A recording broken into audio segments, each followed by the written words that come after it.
Min mense besef hoe deurslaggewend vir oorwinning of neerlaag die voetpaadjie is wat jou gedagtes elke dag hardloop. Weet jy, Paulus sê, jy mag nie enige gedagtes in jou verstand toelaat nie. Jy mag ook nie enige woorde uit jou mond laat uitgaan nie. Aan die einde van sy brief aan die Filippense, gee vir ons 'n voorskrif hoe om reg te dink, en as jy dit gaan doen wat hy hier sê, dat die krag om jou lewe te verander.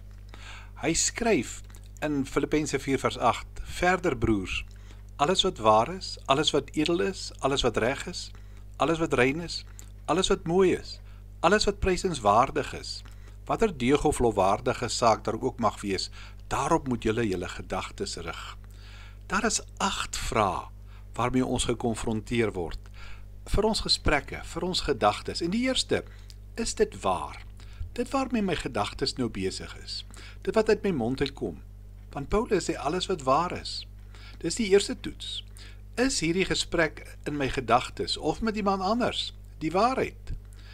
Tweede gedagte, alles wat edel is. Die woord beteken iets wat eerbiedwaardig is, die moeite werd is om oor na te dink.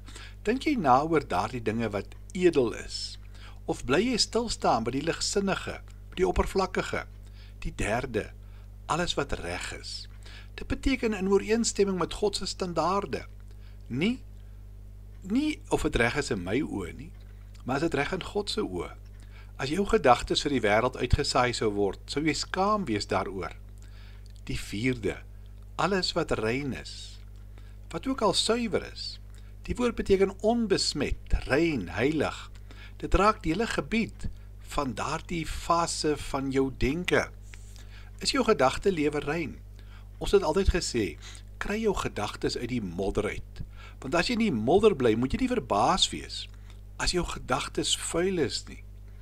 Die vyfde is, alles wat mooi is. Dit het die idee om die mooie aan te trek, soos 'n magneet ystervysels aantrek. Heg jou gedagtes outomaties aan dit wat mooi en reg is. Hier is 'n eenvoudige reël. As dit nie lieflik is nie, as dit nie mooi is nie, as dit nie jou beter maak nie, moet dit nie sê nie, moet nie daaraan dink nie, moet dit nie doen nie, moet dit nie herhaal nie. Paulus sê in die 6de plek, alles wat prysenswaardig is. Dit wil sê, dis nie moeite werd om daaroor na te dink, dit te bestudeer. Hierdie vraag vra ons om op die dinge te fokus wat positief is, nie negatief nie, wat opbouend is, nie vernietigend nie. Dit beteken om jou woorde dop te hou, sodat jy nie die verkeerde toelaat in jou woordeskat nie, asof dit nou nie genoeg is nie. Gee die apostel vir ons 2 algemene kategorieë.